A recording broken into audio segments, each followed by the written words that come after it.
All right, so we got to talk about chassis for the Master.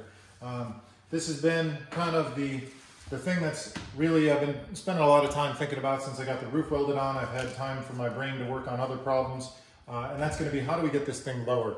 I measured from the floor to the bottom of this fender. It's 15 inches. You know, I'd like that to be like a ride height of maybe 4 inches. I think that would really look awesome. That obviously can change with wheels and tires, but I got to lower the suspension. So I'm going to take the front wheel off, and I'm going to show you something specific to these mid to late 30s Chevy sedans. It was called the knee action shock, or the Dubonnet shock, which really limits your suspension travel on the front. It really makes things difficult as far as how you can modify it. Can you lower it at all? There's a few options that we'll go through, but kind of first things first, I'll pop the wheel off here and then I'll show you what everything is hiding out behind there.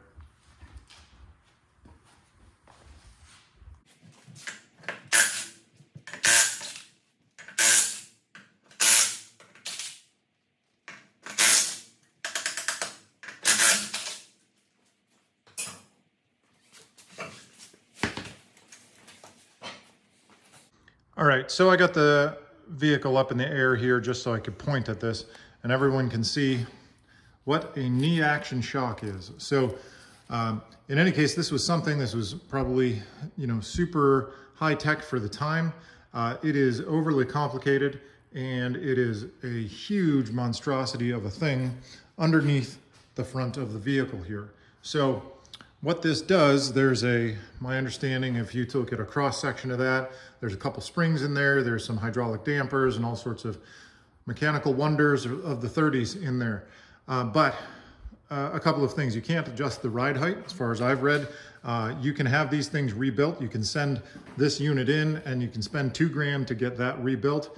Or you can buy one that they've got there and you get a core charge for this. Still runs you a good amount of money. In any case, this thing here apparently for the time was okay, but one of the things specifically, there's no camber adjustment. So like if you're going around a turn, your wheel stays straight up and down. It doesn't lean at all. It just goes, there's just vertical travel for this. So in any case, there is very little option for this other than replacing the entire front cross member, which would be fine. I mean, you can look at Heights suspension, you can buy it on Summit, you can, you know, it's available lots of other places. But in any case, it would be $2,000 for just the cross member with the Mustang 2 front end. You can see how goobered up this is, and all the hydraulic stuff has leaked out of this one, it looks like. So is that a possibility? Sure. It is something that, you know, I could do, but since this is for the rat rod build off and there's a budget of $5,000, you know, building a custom chassis is also an option. But, you know, I've been considering lots of different things, lots of different ways that this could be built because I really like my ride height down low. So what I'm going to do is I'm going to take all the wheels off and I'm going to use the lift here, kind of bring it down so that we can kind of simulate what it might look like you know, with this thing on the ground, because I think with the chop on the roof, it really is going to look super cool if this thing is kind of slammed down on the ground. So in any case, I'm going to get to taking the wheels and tires off and we'll kind of simulate our, you know, what I'd like to propose as a ride height for this thing. So I'll get after that and I'll see you after. So anyways, there's your knee action shock. There's your history lesson for old-fashioned Chevy suspension from the 1930s.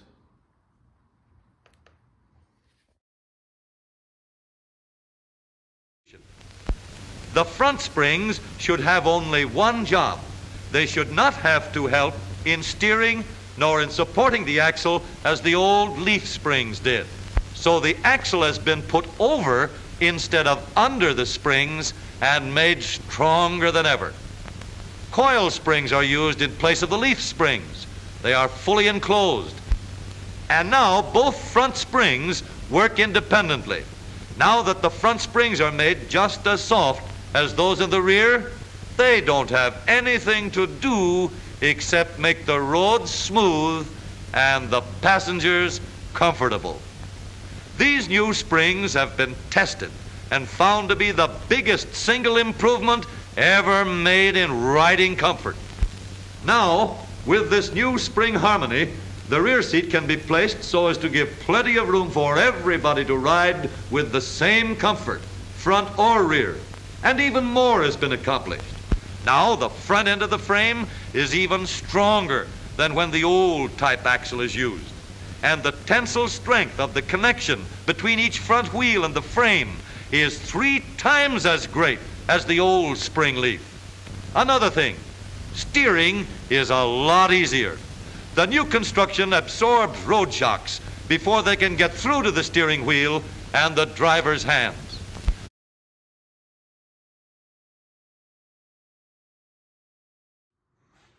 So there's actually a couple other things that I wanted to look at before I put this on the ground. So it has a 3-speed manual in it, non-synchronized gears. It has a torque tube for the drive line here to the rear axle. These springs are totally roached. I can't even flip the axle to lower the back of this vehicle. You know, there have been holes and patches and such. Actually, part of the reason that I'm thinking that, you know, I might want to get rid of all this stuff, and, you know, I've been given good thought to, instead of custom chassis, just a chassis swap, S10, something like that, because all of this it's nostalgic and it would be cool to run it, but I mean, this is pretty roached. I mean, we got some, you know, surface rust and scale, stuff like that. So I think that, you know, it might be better off, we might be better served by cutting some parts out and maybe thinking about swapping some of this. But in any case, I just wanted to kind of do a little show and tell of the bottom of the Master here. So anyways, this is what is it, 85 something years old suspension. This thing, honestly, it looks pretty good for what it is. I mean, the frame rails here are solid. The back, you know, by the springs there were pretty bad. You know, we'll go up front here again by the Dubinet shocks, but the knee action, I don't think that's what I want to run. So anyways, I'll pop the wheels off now. You can see patches here, and I'll show you the inside of the vehicle too, because someone actually decided to fill the vast majority of the floor with a whole bunch of fiberglass, specifically in the trunk area. So yeah, these springs have had better days. They done be worn out. So anyways, that's the underside of a 1937 Chevy Master Deluxe in the year 2024. So here's just some of the inside of the floor. You can see this entire floor panel by the pedals. Someone covered over that entire thing with fiberglass. A bunch of the bottoms of the doors, you can actually see this stuff here. I don't know if you can or not. That's all fiberglass, and it's detached. I think basically all of the door bottoms have that.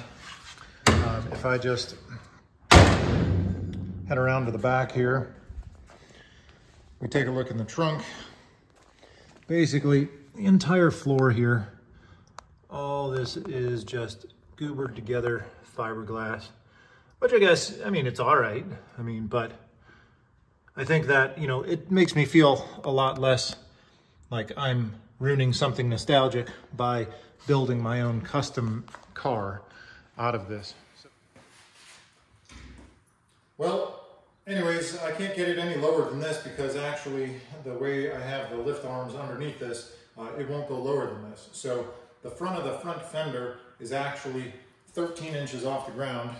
This here where the running boards would be, we're still at 10 inches.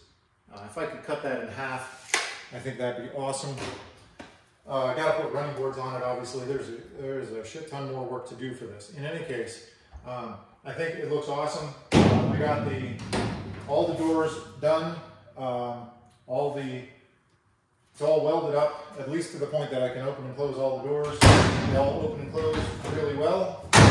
This one here was a huge pain in the ass. I don't know why the last one I did was such a pain. But anyways, the next step is going to be figuring out the chassis and the suspension. I will actually take the doors completely off again. I'll put them on a table just so I can get into the insides and the corners and the bits that are kind of hard to do while it's sitting on the car. Now that they're held in place, I think it looks pretty awesome. Putting it down on the ground a few more inches, I think, is just going to absolutely make this thing look mean as hell. So in any case, that's where it stands right now. Just wanted to give you an update on kind of the plan and things moving forward, but I think it's looking pretty killer. So looking forward to seeing what we can do about suspension and chassis modifications to get this thing on the ground. So hope you like it. Looking forward to Ratstock 2024. I've been trying to find other people online on YouTube and looking at other builds, so I think there's some awesome talent out there. I don't think I have a chance at winning anything, but I'm going to build this car for me, and you know, it's all part of the adventure. You know, it's the build really for me. It's the learning. It's teaching myself how to do this stuff. You know, if there's a rat rod festival at the end of it, that's awesome. If I just got to build a car for myself, that's awesome. So hope you guys are enjoying it. Thanks for coming along.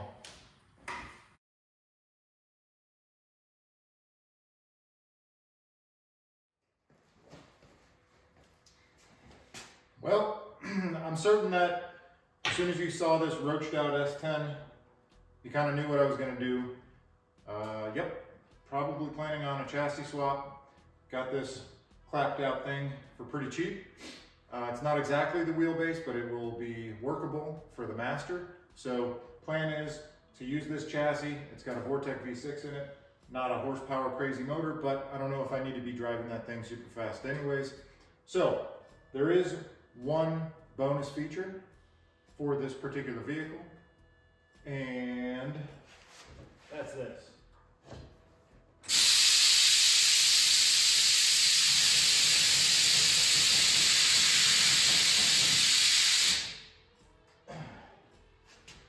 It's already laid on the ground. So we can use this, get the Master to have an awesome stance. It was already built like this, ready to go. So I'll get you in here, show you what we got.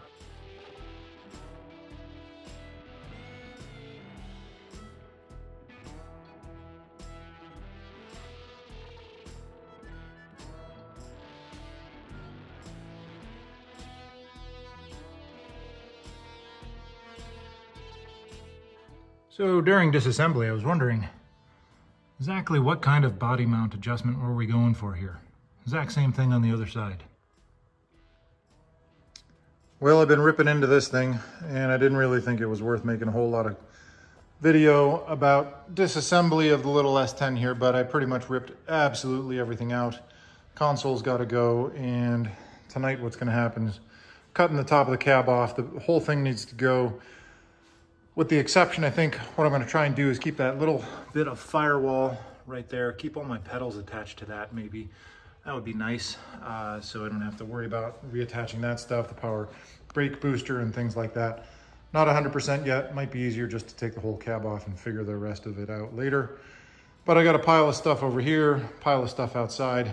In any case, wheelbase is about 4 inches shorter on the S10 than on the Master.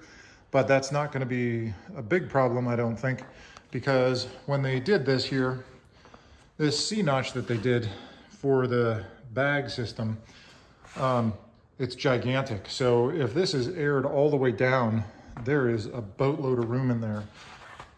So what I'm going to do, I think, is I am going to cut this horizontal piece out, because all that's going to change then is the length of my drive shaft.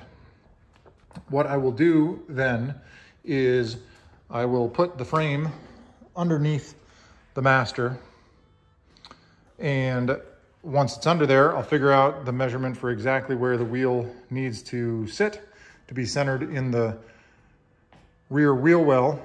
And like I said, they're only 4 inches off. And then what'll happen is I'll just make another horizontal piece right there.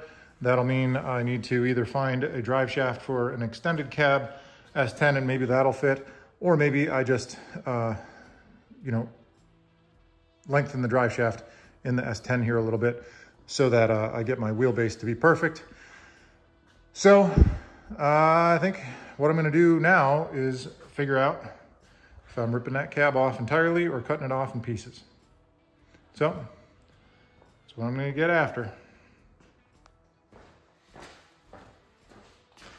All right, so here's the status update on the POS S10. I have stripped most of it out because I figured that would be kind of boring and nobody wants to watch anybody rip apart a 95 S10 because it's a 95 S10. So I made measurements on the master, I made measurements on this. I'm gonna try and preserve as much of the cab as I can because I don't know what amount of the firewall is gonna fit inside of that because it's super narrow on the master. So I'm just gonna trim this. I'm gonna take from the A-pillars down the rockers along the back of the cab and over there. I'm gonna leave as much width as I can so that this chassis is ready to go. Then I will take the body mounts out of that one, put it on the lift, pick it up in the air, then kind of gently set it down, see what needs to be trimmed off of this. I made the measurement. The inside of the firewall of that is only 38.5 inches. This is like 54 or something like that. So this really has to come in. I want to preserve as much if I can. I want to save the pedals and the steering column and all that. That would be awesome. It saved me a whole shit ton of work instead of trying to figure that out and mount the new pedals in there. So what I'm going to do is I'm going to put on time lapse so you can watch me struggle tearing this apart. And then when I'm done, cab will be off. This thing still runs and drives awesome. It's like a, you know, freaking roller skate on these things, and I did a burnout already in here. So this thing's ready to scoot.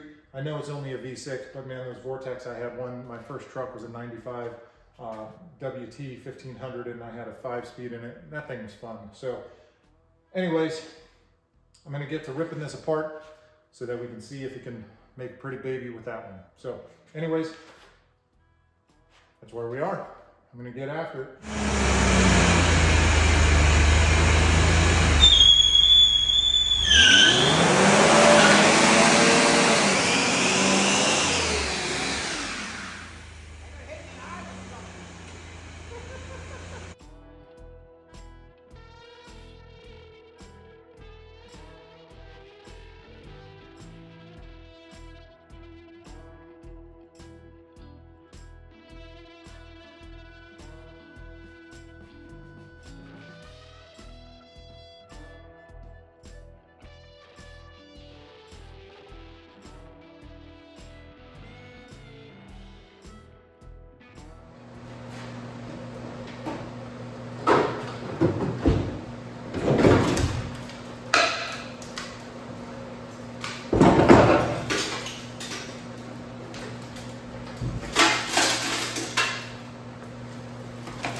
Well, there we go. You can see how that frame lays on the ground there. So I think if we do a little bit of a channel on that, I think it's going to be sweet.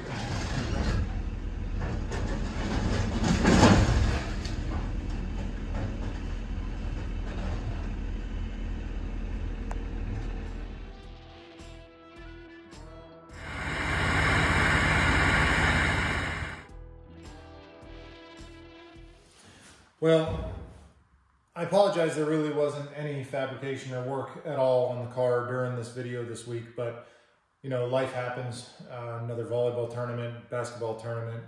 So it's more cerebral. It's me thinking about the process and what I'm going to do. I did here and there. Tonight I did some grinding and welding on filling in some of these seams, some of the little pinholes. That's pretty boring stuff. I don't think it's worth a video, but I think that, you know, I just kind of want to get the mindset of my thought process on how I'm going to build this, lower the suspension, kind of get the look that I'm going for. So, you know, it really is, like I said, it's in the process. It's not the destination, it's the trip on the way there, like I said. So for now, I'm just going to leave it at this for this video. It's a little bit shorter. Like I said, I'm sorry there's no fabrication in it, but I just want to I want this to turn out really awesome. And I'm doing a lot of, you know, processing, thinking about options. And I know there's a lot more work to do. Got to make running boards at some point. So I'm going to wait to do that until I drop the suspension and see what that's going to look like before I really get to that. So anyways, I really want to just say thanks for everybody who's got positive feedback. I think it's going to be a pretty awesome ride. So if you're going to be at Ratstock, I'll see you there. Appreciate it. Thanks.